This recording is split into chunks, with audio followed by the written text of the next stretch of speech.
Hi everyone, here we've got DOOGEE X100 and let me show you how to allow unknown sources on this device. So first of all, let's open the full list of apps. And here let's choose the settings. Choose apps and notifications.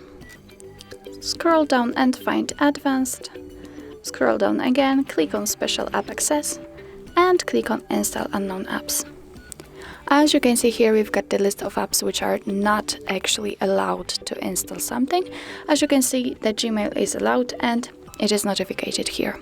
If you want to give some permissions to, for example, Chrome in order to install something from this app, simply click on it and click on allow from this source. Let's get back, and as you can see, it immediately changed. In order to turn it off, do the same, click on Chrome and click on allow from this source. Let's get back, and as you can see, from now on you're not allowed to install anything from the Chrome. So that's all. This is how to allow unknown sources in your DOOGEE X100.